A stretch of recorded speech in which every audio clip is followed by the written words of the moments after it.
제가 오늘 하고 싶었던 말 중에 내용이 있어서, 마침 있어서 말씀을 드리면, 사실, 이거 이제 그 천안함 폭발 원점의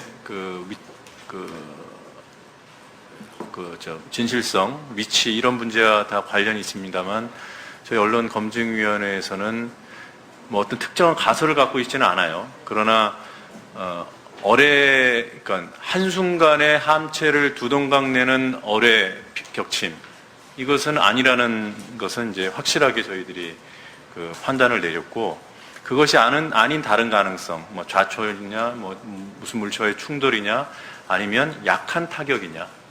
근데 저희 그레그 대사의 발언에 대해서 사실 저희 단체는 어떤 정치적인 발언하는 모든 사람들의 발언에 비중을 두지 않습니다. 때문에 러시아 보고서도 기술적인 부분 이외에는 비중 두지 않고, 특히 그런 증거 자료 제시 없이 한 그레그의 발언에 일말의 그 어떤 의미 부여도 하고 싶지 않은 상황이고, 다만 저희들 자체로 판단한 결과 약한 타격의 가능성은 여러 곳에서 나타나고 천안함 보고서 안에도 있다. 그 부분을 시간이 허락된다면 말씀을 드릴 수 있을 것 같고요. 한 가지 진행과 관련해서 저희가 우리끼리라는 어떤 그 감싸는 문화 때문에 사실 저도 말하기가 좀 불편하고 또 이 좋은 분위기를 해칠 것 같아서 좀 주저하다가, 그래도 앞으로에도 더 좋은 토론을 위해서 말씀을 좀 드리겠습니다. 오늘 토론은 분명히 천안함 최종 보고서 발표와 관련된 토론이고요. 그리고 패널은 이미 특정돼 있었습니다. 근데 이게 주제와 좀 다른 내용들이 이 토론회에 개입되는 것이, 제가 이렇게 기분 나쁘다 이런 차원이 아니라 어떤 토론 문화의 차원에서, 이게 우리가 필요 없는 공격을 많이 받는 그런 상황이고, 또 여러 매체에서 지금 생중계를 하면서 다양한 그 정치적 성향을 가지신 분들, 생각을 가지신 분들이 동시에 보고 계신데, 이런 어떤 국부적인 문제 때문에 본류가 흔들릴까 봐 말씀드립니다. 주제에 집중해서 조금 더 구체적인 토론이 이루어지기를 희망한다 말씀드리고요. 제게 발언 기회가 주어져서 말씀을 드리자면, 아까 사회자께서 흡착물질과 관련된 얘기 제가 사실 전에 했는데요. 그 부분은 지금 시간 관계상 길게 할 수는 없고 간단한 부분만 말씀드리고 다른 부분 말씀 좀 드릴게요. 보고서 259페이지에 나온 부분을 좀 말씀드리겠습니다. 259페이지에 나오는 이 그래프는 뭘 보여주는 거냐면, 흡착물질이 알루미늄 산화물이다. 이게 좀 어렵겠지만 제가 가능한 쉽게 말씀드리겠습니다. 이게 합조단의 결론입니다. 알루미늄 산화물이다. 그런데 반론을 제기했던 일부 과학자들은 알루미늄 산화물이 아니라 수산화 알루미늄이다. 이게 같은 것 같지만 상당히 틀립니다. 그 틀린 것의 가장 그림으로 저희가 눈으로 확인할 수 있는 게, 여기 그래프에 보면 알루미늄과, 제 이제 손가락 넓이로 표시를 할게요. 알루미늄과 산소의 이 피크, 이렇게 뾰족뾰족 올라와 있죠.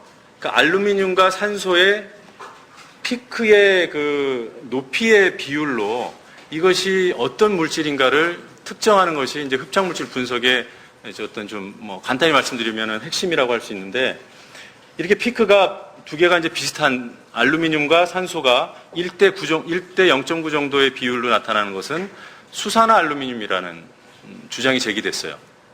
근데 합조단은 일관되게 이것은 알루미늄 산화물이다.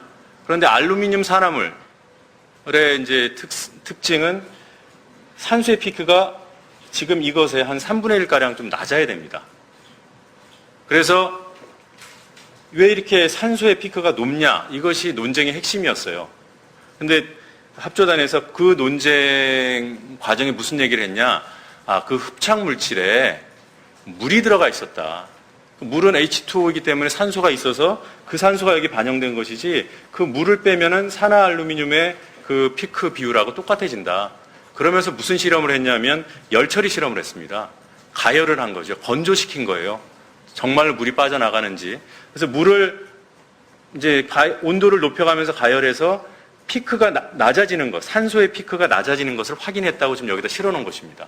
어떻게 보면은 역시 물이 안에 있다가 가열해서 물이 날아가고 결국은 알루미늄 산화물이구나라는 결론에 이를 수 있습니다. 근데 저희들 판단은 좀 다릅니다. 이것이 오히려 수산화 알루미늄이라는 증거로가 될 수 있다는 판단을 하고 있어요. 어떤 부분이냐면 여기서 빠져나간 물은 우리가 흔히 얘기하는 그 습기가 아니라 이미 습기는 다 날아갔고 얘네가 가열한 이 온도 조건 하에서는 물질의 내재적인 성분인 물, 그것을 구조수라고 합니다. 구조수가 빠져나가서 물질 성질 자체가 바뀌었다. 왜냐하면 지금 여기 가열된 온도가요, 지금 미처리, 그러니까 열을 가하지 않은 것, 그 다음에 200도 이하 가열, 그 다음에 400도까지 가열하고요, 600도, 900도까지 가열을 합니다. 자, 여기 이제 그래프 하나만 더 보고 설명 마치겠는데 247페이지를 좀 설명을 드릴게요. 이 그래프가 아까 그 시료들을 열 처리를 하면서 여기 밑에가 이제 온도인데 온도를 높이는 과정에서 열이 이제 그 온도 변화, 밑에 그래프가 온도 변화, 위에가 물이 줄어드는 양을, 그러니까 온도가 높아지면서 물이 이제 줄어드는. 근데 이 물이 구조수냐 아니면 습기, 일반적인 물이냐 이 차이인데 일단은 어떤 온도를 가열했냐가 중요합니다. 한 100도 가열했는데 줄어들었다면 그건 습기죠. 수분으로 증발하니까. 그러나 이 그래프에 보면 중요한 변곡점들이 나타납니다. 여기 지금 100도 부근에서 떨어지는 것은 습기 증발이 되는 시점으로 판단이 되고요. 그 이후에 나타나는 이 두 번째 변곡점, 이게 이제 곡선이 일관된 형태를 보이는 것이 아니라 이렇게 턴을 하거든요. 이 부분이 굉장히 중요한 지점이라고 저희들은 알고 있습니다. 이 변곡점이 일관되게 250도로 나타나요. 이게 수산화 알루미늄이 250도씨의 열을 받으면 보호마이트라는 새로운 물질로 바뀝니다. 물론 알루미늄 산화물의 일종이지만 합조단이 얘기하는 비결정질 알루미늄 산화물과는 근본적으로 다른 물질입니다. 이 부분이 좀 어렵기 때문에 저희가 최종 보고서를 추석 직후에 낼 때 좀 더 구체적으로 말씀드릴 것이고요. 오늘 저희가 제일 말씀을 드리고 싶은 것은 약한 타격의 가능성입니다. 그 약한 타격의 가능성을 어떻게 확인하냐? 기자들은 모르고 있었지만 누리꾼들은 오래전부터 천착해왔던 TOD 방위각 개념, 거기에 따른 TOD 영상에 잡힌 천안함의 위치와 각도, 이것을 가지고 천안함이 과연 어느 지점에서 얼마만큼 흘러내려갔느냐 쪼개진 다음에 그것을 분석을 오랜 기간에 걸쳐서 해왔습니다. 여러 가지 오차 가능성도 확보를 하고, 중요한 것은 TOD 영상에는요 폭발 직후부터 분리돼서 가라앉을 때까지 영상이 다 잡혀 있어요. 거기 TOD 영상에는 각도가 나옵니다. 그러니까 특정 지점, 하나의 지점에서 바라본 천안함이 깨진 뒤에 합조단 얘긴 대로 1, 2초 사이에 두동강이 난 이후에 동력 없이 남동조류를 따라서, 그것도 3노트라는 빠른 남동조류를 따라서 줄줄줄줄 흘러내려갑니다. 그러면서 한미가 가라앉죠. 그 상황이 TOD 영상에 고스란히 들어가 있어요.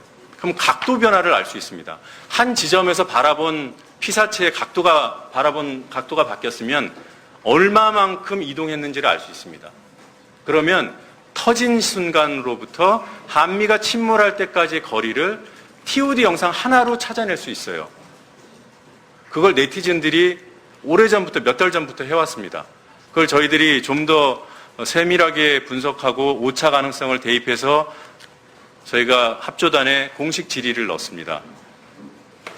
폭발 원점과 한미 침몰 지점 간의 거리가 결국은 TOD 각도로 기초로 한 그 거리가 상당히 떨어져야 되는데 너희들 어떻게 생각하냐? 그랬더니 합조단이 저희가 6월 29일 공개 설명회에서 그 분석 방법에 완전히 공감한다고 얘기했어요. 그러면서 TOD 초소로부터 이 두 지점, 폭발 원점, 그러니까 터지고 줄줄줄줄 흘러내려서 가라앉을 때까지의 이 각도, 이 사이각이 생길 거 아닙니까? 이 각도를 7.5도라고 했습니다. 저희가 이제 보고서에서, 이전 보고서에 발표했던 내용이고요. 그 7.5도를 지도에다 갖다 대입하면 500m 정도의 간격이 생깁니다. 삼각형에서 사이각이 있고 양변에 이쪽 그 변의 길이가 있으면은 이 밑변의 길이가 나오는 거죠. 그게 500m입니다. 이거 저희가 특별히 한 게 아니라 이미 몇 달 전에 네티즌들이 했던 거예요. 근데 500m가 떨어져야 돼요. 근데 실제로는 어떻게 되어 있냐면 180m 정도만 떨어져 있습니다. 이 300m의 오차를 어떻게 할 것이냐. 천안함의 폭발 원점이 왜 원래 있어야 될 폭발 원점과 한미 침몰 지점 사이에 가 있냐. 뭐 여러 가지 이제 뭐 오차하는 이렇게 다 복잡하게 설명을 드려야 되니까 그거는 저희가 최종 보고서에 담아서 발표를 하도록 하고요. 결론을 말씀드리면 이런 추정이 가능합니다. 폭발 원점은 맞다. 그것이 무슨 폭발인지 충격인지 좌초인지 몰라도 꽝 하고 뭔가 문제가 생겨서 흘러내려오기 시작한 시점, TOD에 잡힌 시점 있죠? 그때까지 거슬러 올라갔다. 그렇게 올라가기 위해서는 함체가 절단돼서는 절대 안 된다. 다시 설명을 드리면 TOD 영상에 나타난 것이 여기서부터 여기까지 떠내려오는 장면이에요. 자, 이걸로 표현할게요. 여기서부터 여기까지 떠내려왔어요. 영상으로 확인된 겁니다. TOD 영상이 조작이 아니라면 제 설명이 맞아요. 근데 폭발 원점은 이 중간에 와 있습니다. 조류는 남동쪽으로 흘러가고 있어요. 여기서 두동각이 났으면은 여기 어떻게 올라갑니까? 근데 천안함은 여기 있었어요. TOD 영상이 여기 분명히 있었어요. 그리고 여기서 가라앉았습니다. 근데 합조단은 여기서 터졌다고 합니다. 어떻게 된 겁니까? 얘가 미약한 충격, 절대 그때까지는 깨지지 않았던 미약한 충격을 받고 이까지 올라갔다라는 추론이 가능합니다. 이것을 저희는 약한 타격이라고 표현해요. 뭔지는 몰라요, 아직. 그것이 기뢰인지 폭내인지 매설했던 MK6 기뢰인지 우리 이 대표님 말씀대로 바위덩어리인지 뭐 잠수하면서 부딪히는 그런 거에 대해서 특정하지 않습니다. 모든 특정하는 가설과는 저희는 싸워야 된다고 생각해요. 죄송합니다. 그건 이제 확신의 문제와는 다른 거니까 저희는 검증하는 입장에서. 근데 여기 보고서에 보면요. 77페이지